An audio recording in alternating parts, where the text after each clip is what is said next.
Parents of special needs students in Clover School District are now calling for cameras in special ed classrooms after they say they have lost all trust with district leadership. This is after a former teacher's aide says she was fired for reporting the abuse of autistic children, and a father sends his son to school with a hidden recording device and catches something shocking in the process. For 3 months now, we've been investigating, and now the district is responding. It's all in tonight's Fox 46 special report. Say party. Party. City. That's right. Good job. Within just seconds of meeting these Clover parents, the love they have for their 10-year-old son, Will, is easy to see. Will is autistic. He's nonverbal, and he's being homeschooled. Tuesday, right. But up until a few months ago, he was a student right here at Larne Elementary School. Just because Will can't talk doesn't mean he can't communicate. And he communicated to us very clearly that something bad was happening at school. Both Bill and Kim Brittain tell me as soon as Will started at the school, he began suffering from anxiety and was acting out of character. Well, most recently, he had been coming home very upset from school. The Brittains sent dozens of emails to school leadership, made several phone calls, and requested in-person observations.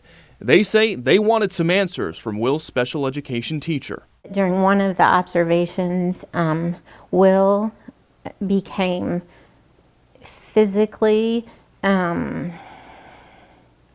upset. He started crying, he started having behaviors. I felt at that point he was telling me something was definitely wrong at school. And the Brittains felt like they certainly had reason to worry. That's because 2 years ago, a teacher's aide at Larne Elementary came forward with allegations that she witnessed Will's former teacher, along with her aides, abusing autistic children. It bothered me so much that I had to speak up and say something that these kids can't speak up for themselves. We were able to track down that former TA.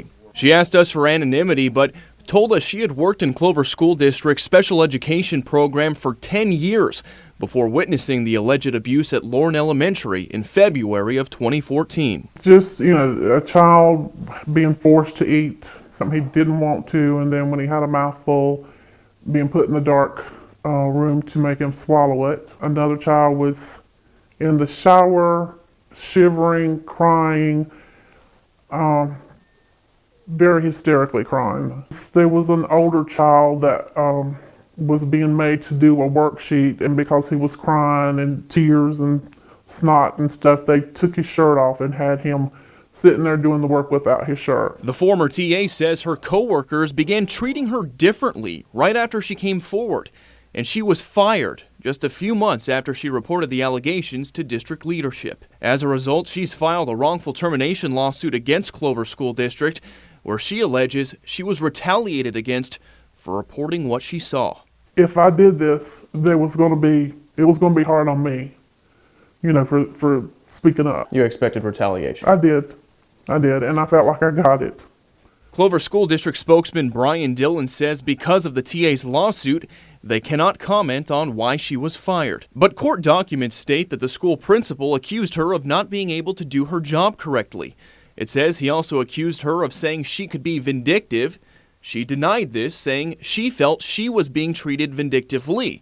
But the documents say the school took this as a threat, and she was terminated. Dillon told me that a district investigation found no evidence whatsoever to back up her claims of abuse. We did take it very seriously, the allegations that were made, and really looked into the whole portion of the allegations to make sure that any abuse claims were thoroughly investigated. But the Brittains felt those allegations were swept under the rug, and they wondered if something was happening to Will at school. So last year, on October 2nd, they decided to send him to class with a hidden recording device, and it captured something shocking. It begins when the class telephone rings, alerting Will's teacher that the Brittains are there to pick Will up from school. While Will is packing his bags, Bill says the teacher can be heard threatening his wife while speaking to a teacher's aide. Okay. I know how hard and I work, and how hard you work, and how hard she works. This woman makes me mad. What are you looking at? Whatever. If I find her, I will do it. I will go to her house. I had to replay it just to make sure that's what I was hearing. And my instant reaction was, it was an oh my God kind of moment that, all the allegations of abuse in the past coming out of that school, and sorry. It was all said in front of Will and all of these other students with the assumption that they don't understand and with the assumption that they don't have the ability to go tell somebody that this is happening. The Brittains immediately pulled Will out of the school district and filed a complaint about the apparent threat with administrators. Superintendent Mark Sosney responded with a letter saying the incident was thoroughly investigated and assured the Brittains that the district was taking appropriate action against a correct employee in accordance with the findings. However, in response to my Freedom of Information Act request, district documents show there are no records of discipline for the teacher or the aide she was speaking to in that recording. So regarding the audio tape, we agree that it was an inappropriate comment made in the classroom, and one that was taken and investigated very thoroughly and seriously. The district tells me they weren't able to figure out who made the threat and that both women denied saying it. I asked the district why there were no records of discipline for either of them.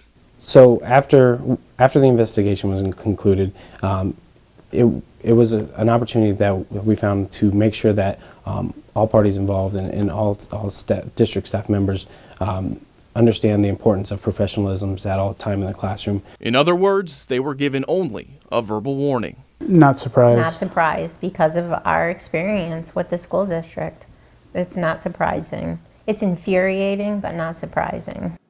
All right, so coming up next, we take a look at the district's own investigation into the past allegations of abuse of autistic students at Larne Elementary School and why parents say what we found in these documents right here shows they were kept in the dark about what really happened.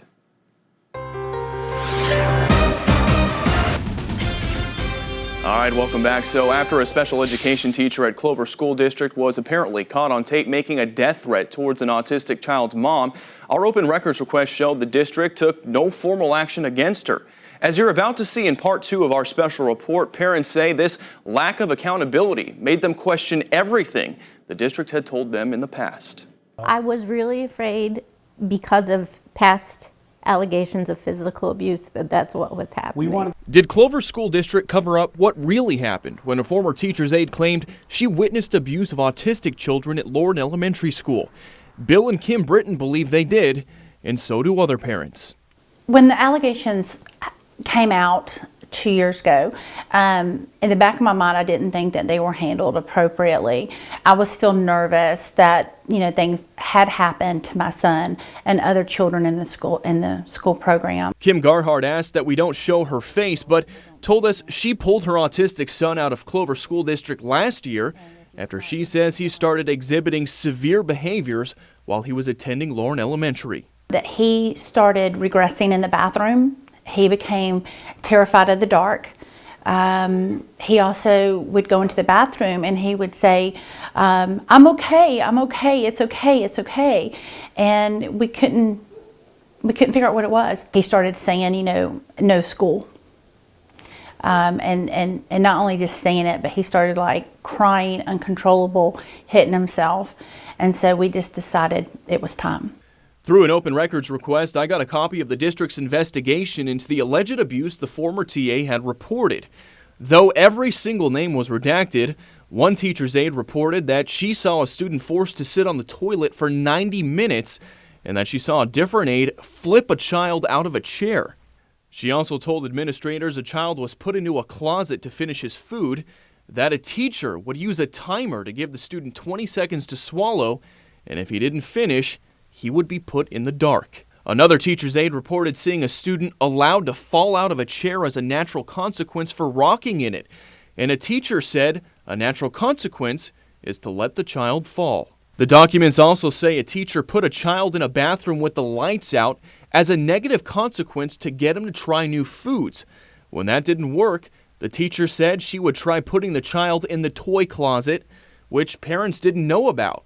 The TA who was fired also says that same teacher had a flashlight and said to a child, quote, "Do your work or I will turn this light off." Some aides reported seeing nothing done wrong and said they had no concerns about what was going on in the classroom. In a letter sent out to parents, the district's investigation concluded there was no mistreatment of students, that what the aides witnessed were isolated snapshots of teaching methods, and that there was no malice in the methods they used. The letter says the district gave follow-up training to teachers and assistants on positive behavior strategies. Kim Garhart and the Brittains tell me they were never shown the details of the district's investigation until I gave them the paperwork. And during meetings with the district, they say they were just told the allegations were coming from a rogue former employee. We've spent years dealing with lies, deflections, misinterpretations. Bill says because Will was in the accused teacher's class during the time these allegations came up, they believe they now know why he became deathly afraid of the dark, just like Kim Garhart's son. And the Brittains believe Will was one of the students purposely tipped out of a chair after they say he came home with a large lump on his head one day. Will had been telling us all along something wasn't right. And we put our faith in the school. As a parent of a child with special needs, your biggest fear is that someone will harm him or abuse him or take advantage of him, and you never imagine that that's going to happen at school. Clover School District denied my open records request for the disciplinary records of the teacher accused of the abuse, citing her privacy rights. At the time of the allegations, she was a very new teacher to the district. She's since been able to use the feedback from the allegations, turn that into, take that over to professional development and really flourish and become a good teacher. Neither the teacher accused of making the death threat or the teacher accused of the abuse responded to my requests for their side of the story. Something has to be done. Something has to be done. This individual or individuals do not belong in any classroom, let alone a special education classroom. And as for the former TA, while she might be the one out of a job, she says she has no regrets whatsoever about reporting what she saw. I'm not one to really fight back, but I told my husband, I said, I can't just let this go for the kids and for myself. Now, the Brittains and Kim Garhart tell me since they've pulled their kids out of Clover School District, their severe behaviors have come to a stop. While their kids are no longer enrolled with the district, they are now calling for cameras to be installed in special ed classrooms. But Clover School District tells me it's not going to happen. That's because they say they don't feel it's necessary. Now, the district sent me a final statement this morning saying, quote, "The district stands by our decisions and openness with parents during the 2014 investigation. Abuse and neglect allegations were unfounded. The district kept classroom parents informed of the allegations, investigation, findings, and areas for improvement with written and face-to-face meetings. No parents have raised these allegations with the district since that time 2 years ago."